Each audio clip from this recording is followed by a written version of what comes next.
This is Radio Taiwan International.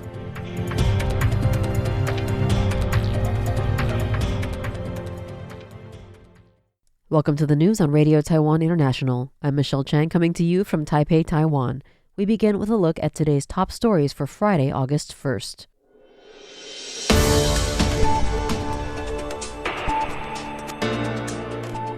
"20% tariffs represent positive negotiation progress, according to President Lai Ching-te.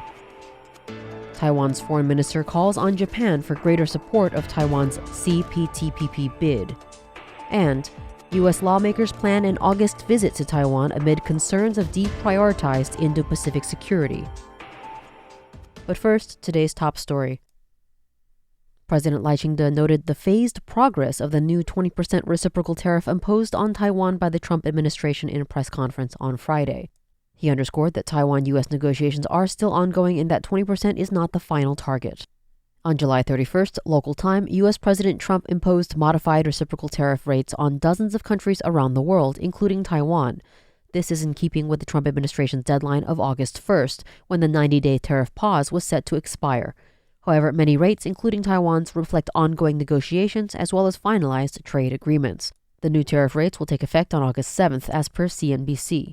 In a press conference on Friday morning, President Lai and Premier Zhou Rongtai both noted that Taiwan's 20% rate is only temporary and could be lowered if an agreement is reached later. Taiwan's new 20% tariff is lower than the April 32% rate, Lai noted, demonstrating Taiwan's progress in bilateral negotiations. Lai says that 20% is not the target and that Taiwan will continue working for an even more competitive final rate. The cabinet noted that Taiwan's negotiation team traveled to Washington, D.C. on Monday for the fourth round of consultations. In addition to technical discussion, both sides also negotiated a draft joint statement, exchanging preliminary views. Some opposition members questioned what they call Taiwan's black box approach to negotiations. However, President Lai says Taiwan is only abiding by international standards and, like all other countries, cannot disclose details of negotiations until they are fully approved.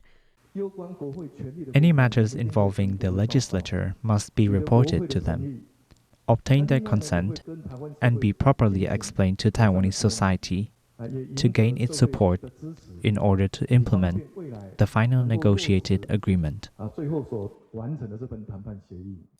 Taiwan's 20% is still higher than most other Southeast Asian countries, especially compared to Japan and South Korea, which worries business groups about Taiwan's competitiveness.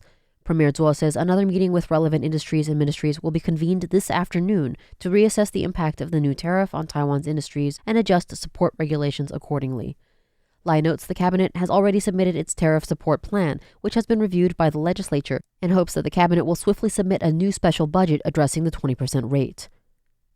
Foreign Minister Lin Chia-lung has called on Japan to provide greater support for Taiwan's bid to join the Comprehensive and Progressive Agreement for Trans-Pacific Partnership, or CPTPP.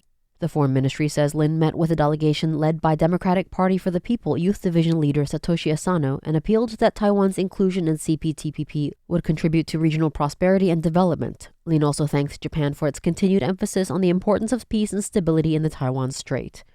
Asano reaffirmed his party's opposition to unilateral changes to the status quo by force of coercion and says this will remain the same regardless of shifts in Japan's government in the future. He added that Taiwan and Japan have opportunities to deepen cooperation, especially in areas such as disaster prevention, as both countries are prone to natural disasters. Deputy Foreign Minister Wu Zizong recently stressed that global technological development relies heavily on Taiwan's semiconductor manufacturing. He says an attack on Taiwan would cause immeasurable impact on the world's economic and technological systems, adding that deterring China's aggression has become a common interest and responsibility of all democratic countries. Lin says Taiwan will continue to work with the international community to safeguard democracy, peace, and prosperity in the Indo-Pacific region and globally. U.S. Senator Roger Wicker will lead a congressional delegation to Taiwan in August, according to reporting from Reuters. The visit represents fears by some in the Congress that U.S. President Trump is de-emphasizing Taiwan's security while negotiating trade with China. U.S. lawmakers have introduced bills to further pressure China and raise concerns with the Trump administration over President Lai Ching-te's proposed trip in August. The diplomatically sensitive trip, which would have purportedly included a stopover in the United States, has been embroiled in rumors claiming it was canceled, never scheduled, or a possible point of negotiation in ongoing U.S.-China trade talks. Wicker's trip represents bipartisan concern that Trump may be downplaying Taiwan's security issues as trade talks with China progress.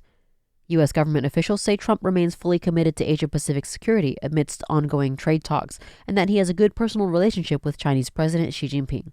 Wicker is a fierce supporter of Taiwan, and his visit will likely anger China, which usually condemns any show of support from Washington to Taipei. During the announcement of Wicker's trip, a spokesperson for the Chinese embassy posted on X, saying China firmly opposes any form of official exchanges between the U.S. and Taiwan, urging lawmakers to cancel the trip and abide by the One China principle. Former British Prime Minister Boris Johnson is expected to visit Taiwan next week to attend the 2025 Ketagalan Forum, deliver a speech, and meet with senior government officials. The Ketagalan Forum 2025 Indo-Pacific Security Dialogue is organized by the Prospect Foundation and will open on August 5th. According to the published agenda, former Canadian Defense Minister Jason Kenney will also be attending. The Foreign Ministry had posted on its Facebook page teasing at a mystery guest, which is widely understood to be Johnson. The visit will be Johnson's first time to Taiwan as part of a wider Asia tour that also includes a stop in China. During his tenure as Prime Minister, Johnson supported a shift of foreign policy away from Europe and towards the Asia-Pacific region, known as the Indo-Pacific Tilt, released in the country's 2021 Integrated Review on Foreign, Defense, and Security Policy. The updated 2023 review explicitly mentioned Taiwan for the first time and confirmed the Indo-Pacific as a permanent pillar of Britain's global strategy. Last December, the UK also officially became the first European economy to join the Comprehensive and Progressive Agreement for Trans-Pacific Partnership, or CPTPP, which is seen as helping to counterbalance China's potential influence and ensure the high standards of the CPTPP. Johnson's government also increased Britain's military presence in the Indo-Pacific region and backed Taiwan's straight peace in the 2021 G7 communique, emphasizing the importance of harmony and stability in the region and encouraging the peaceful resolution of cross-strait issues. Taiwan and the Czech Republic have signed an agreement to deepen academic cooperation, promoting mutual visits between Taiwan and Czech scholars. According to the Taipei Economic and Cultural Office in Prague, Taiwan representative to the Czech Republic Ke Liang-rui and Palacky University President Michael Kahajda recently signed the Taiwan Lecture Series Cooperation Agreement. It will promote scholar exchanges, introduce Taiwan-focused courses, and help Czech students gain a better understanding of contemporary issues in Taiwan.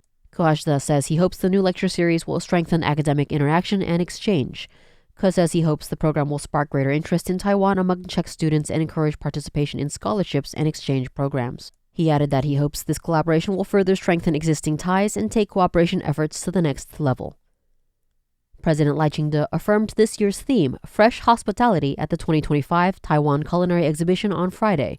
The theme not only highlights Taiwan's status as a maritime nation with abundant resources, but also symbolizes how the cuisines of Taiwan's diverse ethnic groups intertwine to create a shared taste of Taiwan. Hosted by the Tourism Administration, the expo will run at the Taipei World Trade Center Hall 1 from August 1st to 4th. Lai also pointed out that fresh has a deeper meaning, innovation. Taiwan is a pluralistic and democratic society, with cuisines representing various ethnic groups from all over the country. Through interaction and innovation, we can all taste and feel a common flavor, the Taiwanese flavor.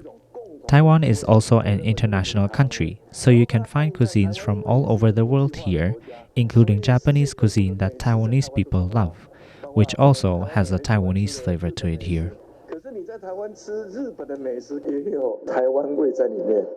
As for the word hospitality, the president said that he believes it perfectly embodies the warmth of the Taiwanese people. Not only do they emphasize sumptuous banquets overflowing with meat of all kinds, but restaurants also serve customers with the same care and hospitality as a host.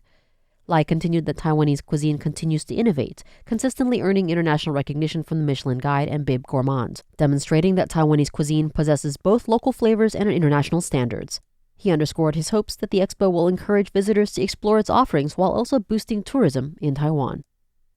Thanks for joining me for the news. I'm Michelle Chang. Stay tuned for another 50 minutes of English language features brought to you by Radio Taiwan International.